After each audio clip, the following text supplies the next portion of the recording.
Hello and welcome to the Sewing Studio. Today I'm going to show you how to make the quilt behind me.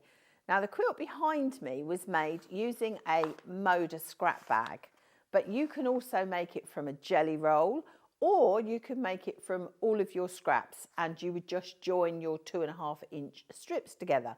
So if you've got any of those binding strips left over, you can just join them together. So I'm just going to open this scrap bag because this was what I used for the one behind me. Now these scrap bags have got 2.5-inch strips across the width.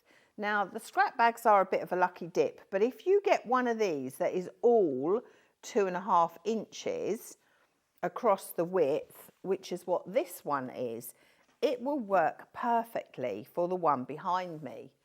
You'll also need a metre of fabric, which is a highlight or accent fabric. And I've used, in the one behind me, I've used grunge called Nocturne. So I would just go through the colours and decide which colour I was going to put with these. And again, I might use a navy. So if you're going to do it with your scraps, you just join them up, and I'll give you the measurements of the pieces that you need. So this one that I'm demonstrating on today is some scraps that I had which are all black and white, but you could, as I say, do a jelly roll. So the quilt measures 50 by 64 approximately, and what you're going to need is 64 strips that measure 20 inches. So if you've got some scraps, you can just join them together till they make 20 inches.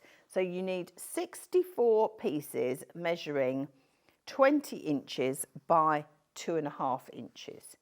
You then need 32 scraps which measure 10 inches by 2.5 inches. So they are the two cuts that we need. And then we need 2.5-inch squares. So you would cut your accent or highlight fabric into 2.5-inch squares. And then the next thing I'm going to do is I'm going to mark a diagonal across my squares. So I've just got a pencil here, and what I'm going to do is I'm just going to take my ruler and I'm going to mark on the diagonal, and I'm just going to draw a pencil line.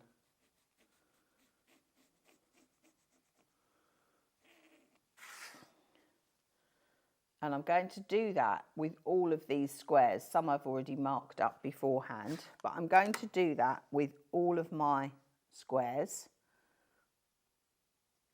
So just mark across on the pencil line. And when you've done that with all your 2.5-inch squares, you're then going to go over to the sewing machine. Now, with your long strips, we'll do these first. You're going to take your highlight squares and you are going to mark your angles going the opposite way. So if you think that you're going to start from the middle and go to the bottom corner, from the middle and go to the bottom corner, and that way they're going the opposite way, because when we come to make these diamonds, we're going to need them going the opposite way, and you'll see that when I come to lay it out. So I'm going to go over to the machine now and I'm going to sew on those lines. So I'm just going to sew along this line. And before I start sewing, I'm just going to say I'm really excited today because we've got a new machine in the studio, and it's a Janome Memory Craft 9480 Quilter's Companion. So I'm looking forward to having a little go with this. So what I'm going to do now is I'm going to sew on that line. So I've just changed my foot from a 1/4-inch foot to a normal foot, so I can see down the centre line here. So I'm just going to sew that.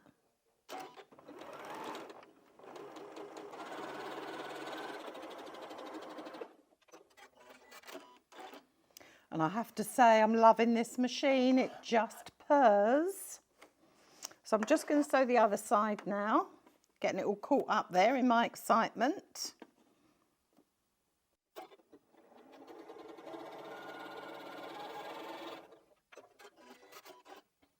So now I'm going to go over to the iron to press them back. So I'm just going to flip that over there like that so you can see that is our triangle shape. And the highlight fabric I've used is a Bella Solid. So it's a bit of a burnt orange colour in Bella Solid. Now you can either take your rotary cutter and ruler and cut 1/4 of an inch away, or you can just do it with scissors. I'm just going to do it with scissors for today.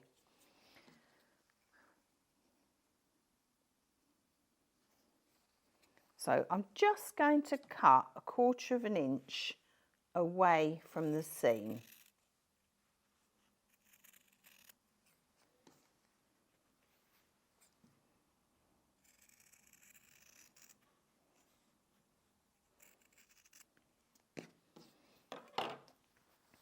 And then you can see that these have been pressed back.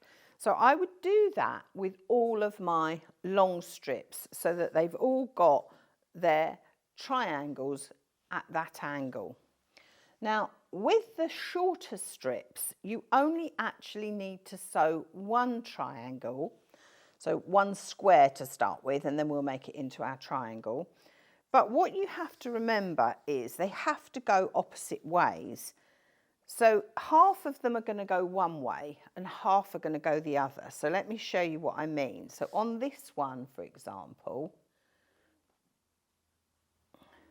let's find one that's got a pencil mark. I'm going to go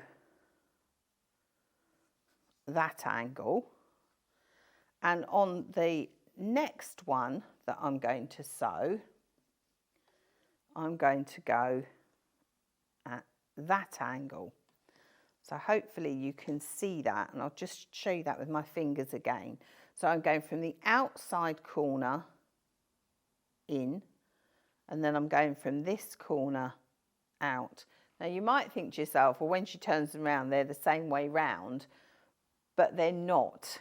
So I got in a real pickle doing this. So you can either split them in half and do all of the ones that are going that way, and then do the other half with all of the ones going that way. But I like to do them like this so that I know I've definitely got them going the opposite way.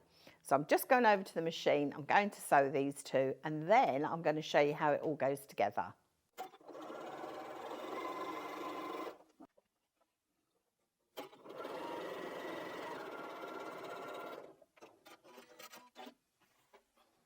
So I'm just going to the iron to press these back.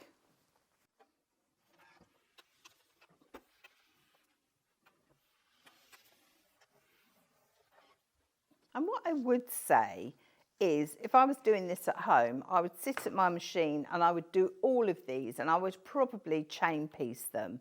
I'd do the same, I'd do all of the long ones first, and then I would do all of these until I'd got all of them with their little highlight triangle at the end. So I'm just going to cut this off.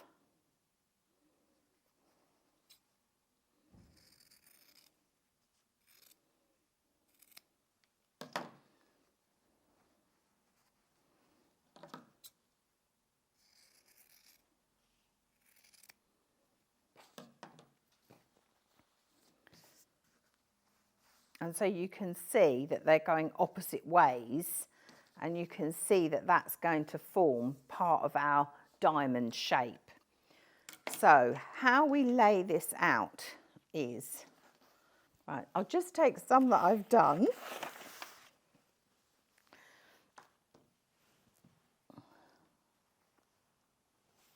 Let's put these out of the way for a minute. We'll use the done ones. And what we're going to do is we are going to start with 2 rows of the 2 pieces of the long one. So I'm going to put those together like that. Then I'm going to put another 2 pieces next to it like that. Let's choose a different colour. So you can see that that has formed our diamond shape. And then I would do another 2. So I'd need a longer space to lay this out, but I'll just show you. I'll just move these along here so you can see how this is working out. And in a moment, when we go over to the quilt behind me, I can show it to you a bit better. And then we would have another 2 long pieces, and we would repeat what we've just done here. And then we would finish with 2 short pieces. So let's just move those up again. So let's just say that's our other long piece there.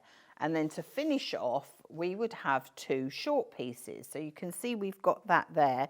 And this is why it's important that these go the opposite way round. So we would then add our 2 short pieces like that.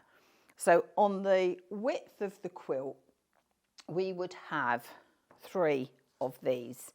And then our next row, we would start with 2 short pieces, and then we would work across so that we would finish with 2 long pieces. And that way it scatters the diamonds throughout your quilt, and they don't all end up like that below one another. So we're just going to go over to look at the quilt behind me to see how that's been finished off. So as I said earlier, this quilt measures 50 by 64.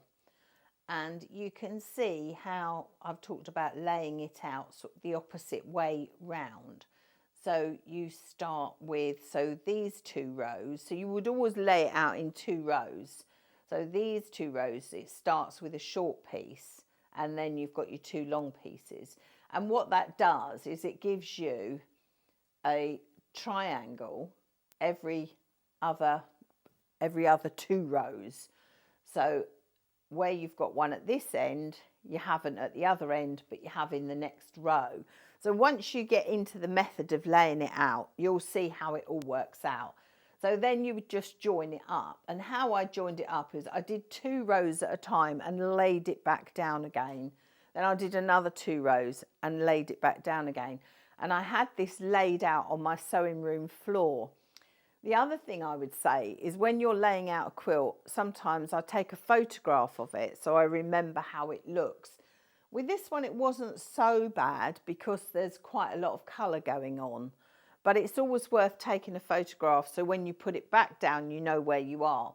So once I'd done all my 2 strips, I then joined all of those together. And this one, I've just put the binding on, which is the same colour as my highlight fabric that I've used. And actually, because this is going to be a picnic blanket, I've just put fleece on the back. So I've used a navy fleece, no wadding, the fabric straight onto the fleece. And I've quilted using a wavy line. And I've done the wavy line where I've joined 2 blocks together. I've done the wavy line every other one. So you can see I've got one here, then I miss a line, then I've got one here.